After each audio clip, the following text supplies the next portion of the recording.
On the 29th of October 2020, something unprecedented happened in the Labour Party. Their former leader, Jeremy Corbyn, was suspended, which meant that, pending investigation, he was no longer part of the party he'd led just months ago. This was due to his reaction to the EHRC report, which investigated institutional anti-Semitism during Corbyn's tenure as leader. He'd suggested that anti-Semitism was dramatically overstated by his opponents. The reality is it was 0.3% of party members had a case against them which had to be put through the process. But the report condemned anyone saying that anti-Semitism in the Labour Party was a fake or a smear, and as such he was suspended for a failure to retract his words. Then, on the 18th of November, Corbyn issued a conciliatory statement which clarified his position, and the NEC, which is the ruling body of the Labour Party that upholds their rules, voted to allow him back into the party. But thus far, Sir Keir Starmer, who's the new leader of the Labour Party, has not chosen to give him back the whip, because he says that Jeremy Corbyn's comments undermined the rebuilding of Labour's reputation in the Jewish community, and one of Sir Keir's allies said that Corbyn would not get the whip back until there was an independent complaints process established. But wait, is Corbyn back in the Labour Party or isn't he? And what's turned a new leader against the old one in such a dramatic fashion? This is a story of how a purportedly anti-racist party has torn itself apart over anti-Semitism. The story of how we got here is super complicated. When I sat down to make this video, it was straight after making the Hong Kong one, and I thought I'd have a simple 15 to 20 minute video on the topic, but boy was I wrong. I ended up with research that was about a quarter of the length of a novel. As such, I've split this topic into 3 parts. In this video, I'm going to be talking about the findings of the EHRC report and exactly what the Labour Party was found to be in violation of.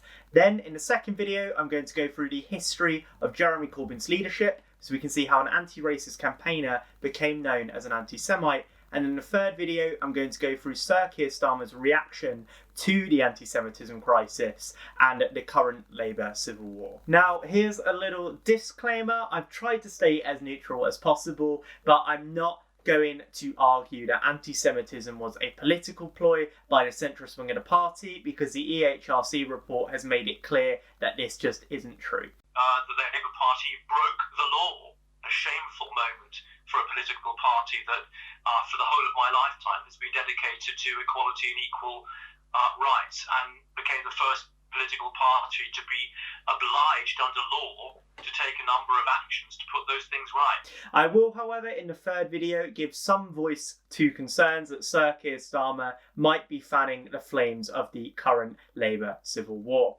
Right, so let's crack on with the EHRC report, shall we? Now, the Labour Party was found to have violated the Equality Act in 3 ways. First, they'd politically interfered in cases of anti-Semitism.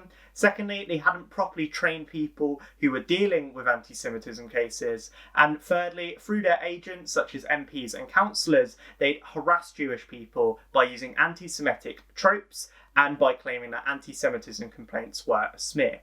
Therefore, the EHRC report concluded that at best, Labour did not do enough to stop anti-Semitism, and at worst, they could be seen to accept it.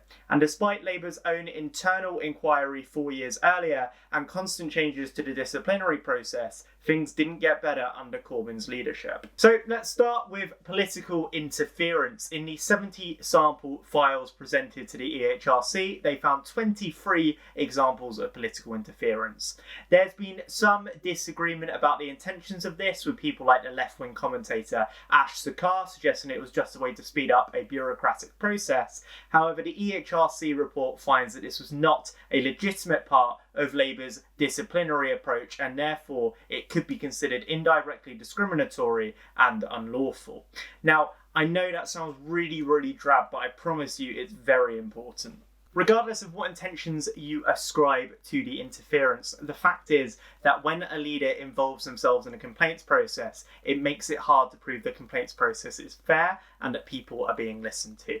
As well as this, the report notes that when a leader involves themselves in a case, it can lead to a case being decided based on political reasons rather than the actual facts, which of course can lead to miscarriages of justice. The entire point of having a complaints process that's separate to the leader is that the leader can't involve themselves in it, and it's a check on abuses of power, but this check doesn't exist if the leader can involve themselves. Furthermore, it's important to have these separate systems because it protects victims from powerful abusers, which is extra important when you're dealing with a sensitive topic like racism. And furthermore, the evidence suggests that Mr. Corbyn's staff were not trying to speed up the process, but instead to frustrate it.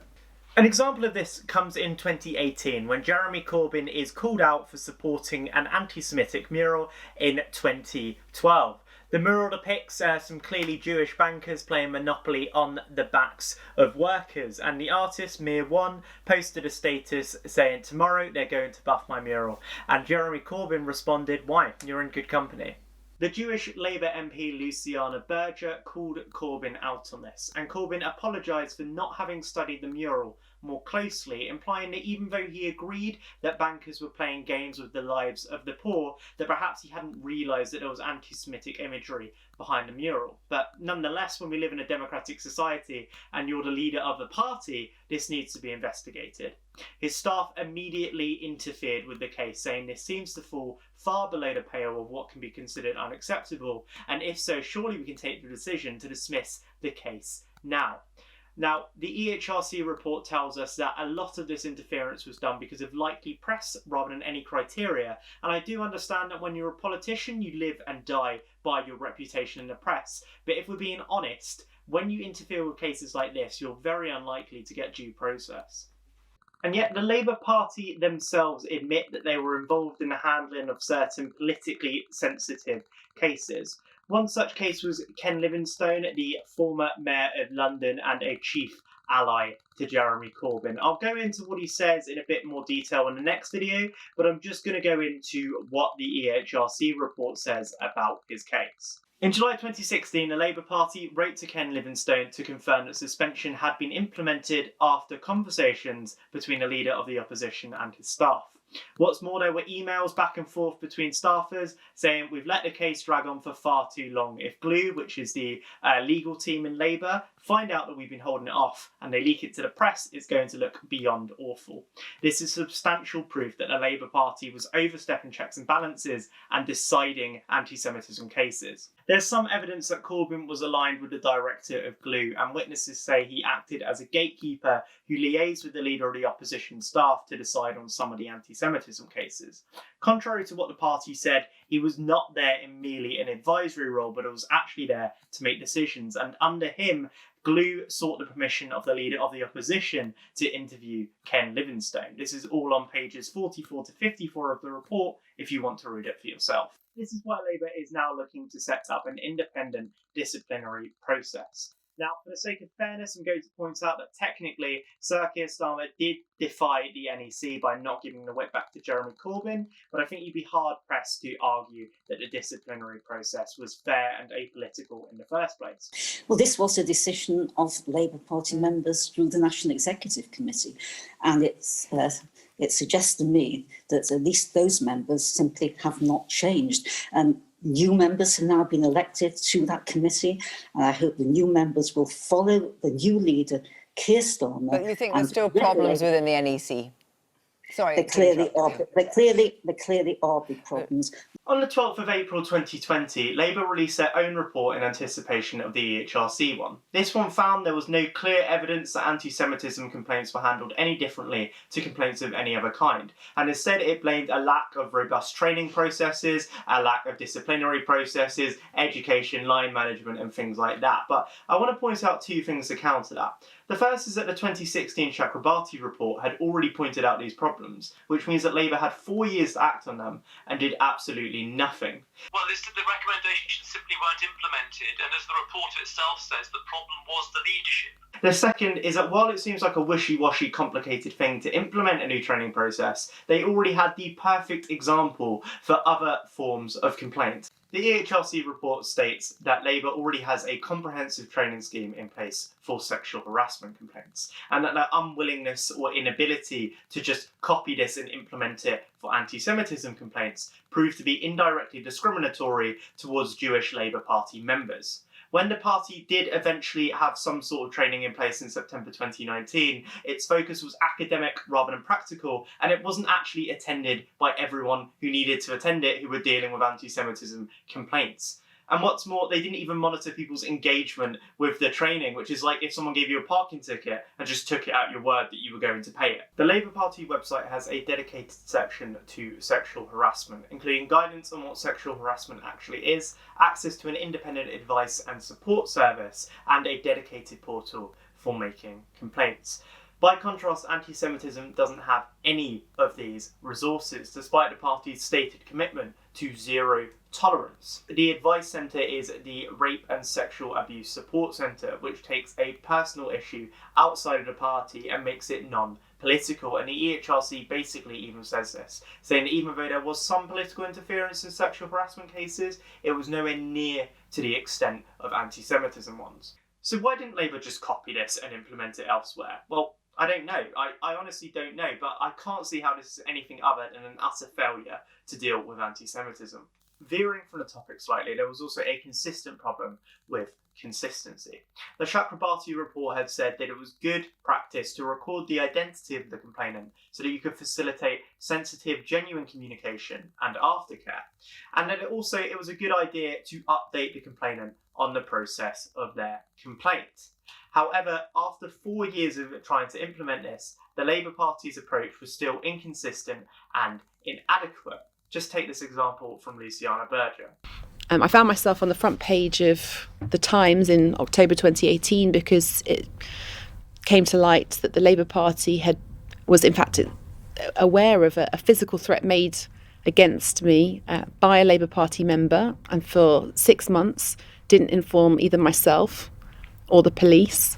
What's more, out of the 70 files investigated by the EHRC, 62 of these had missing information, with a considerable amount having been exchanged over WhatsApp and over personal email addresses.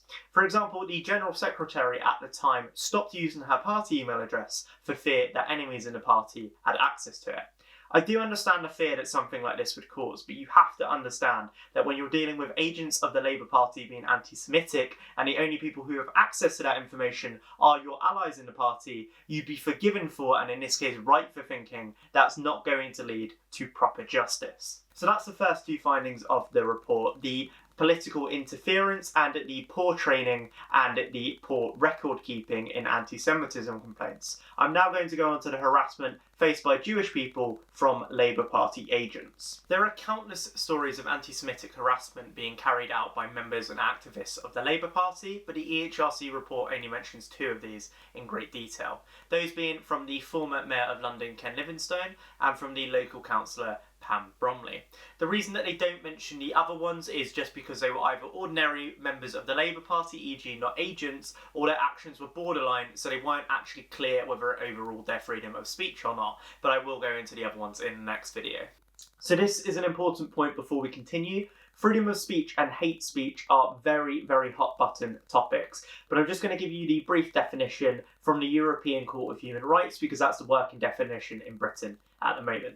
Essentially, this stipulates that through Article 10, people have freedom of speech and expression. Okay, so you can criticise the government, you can publish basically whatever you want, and you can blow bubbles to protest the Coca-Cola company if that's something that you're interested in. However, you lose the protection of Article 10 through something called Article 17 if your speech contains anything that diminishes human rights. So, for example, Holocaust denial is named in the EHRC as one of these instances. To violate Article 17, it is not enough to be offensive, provocative, or insulting. You instead have to say something that's extremely derogatory or discriminatory. For example, if you criticise Israel, you're protected by Article 10. If you use anti-Semitic tropes to do so, you're not. So what did the report find to be harassment from Labour agents? Well, an example of this is from Councillor Pam Bromley, who said, had Jeremy Corbyn and the Labour Party nipped the bogus AS accusations in the bud, we would not be where we are now, and the fifth column in the Labour Party would not have gotten such a foothold. For those of you who don't know, a fifth column is essentially a smaller group of traitors within a bigger group who try to undermine the bigger group. So not only does this play into anti-Semitic conspiracy theories that all Jews are working together in a treacherous conspiracy, but it also has precedence for being something that's used to justify atrocities. For example, the internment of Japanese Americans in the Second World War was justified based on the idea that there might be a Japanese fifth column in America. It's not something you just want to throw around, especially not if you're the agent of a political party. In the same vein, the report also condemns people calling anti-Semitism complaints fake or smears because this can be distressing for the victim. So it draws attention to Ken Livingstone here, who was doing an interview about Naz Shah. Now, Naz Shah had got in trouble for posting anti-Semitic content online. She'd apologised for this, she'd admitted that she'd been anti-Semitic. However, Ken Livingstone continued to insist that not only was she not anti-Semitic, but that any criticism of her conduct was just a smear campaign by the Israel lobby to try and undermine the leadership of Jeremy Corbyn. This harassment was only made worse by the constant political interference. As well as directly interfering in Ken Livingstone's case, they were also shown to have interfered with Pam Bromley's as well. The Labour Party was first made aware of her misconduct in May 2017. They took no action at all until the 4th of April 2018, and her NCC trial was not until March 2019.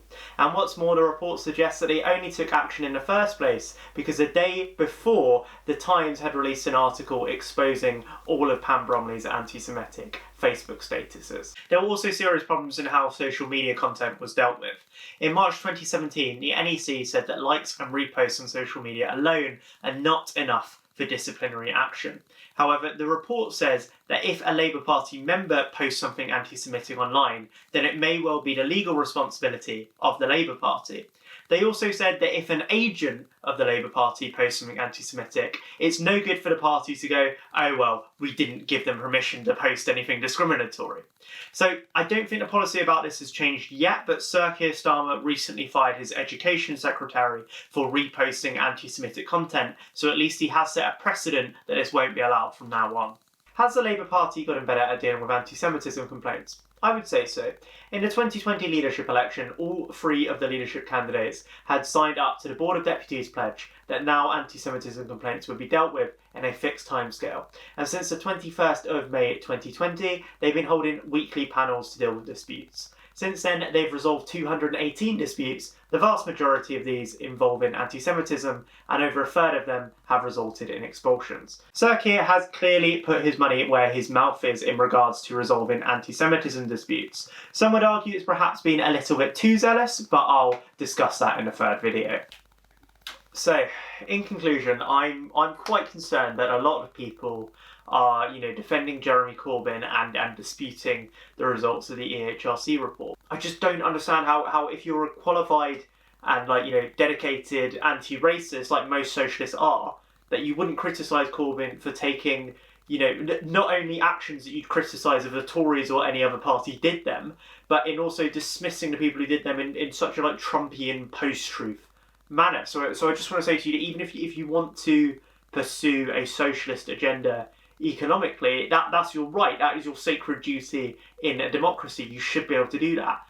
But I think you really need to think about the sort of leaders that you are supporting, because the EHRC report is very, very clear. There was institutional anti-Semitism in the Labour Party, and that is something that everyone from all parties should be dedicated to tackling.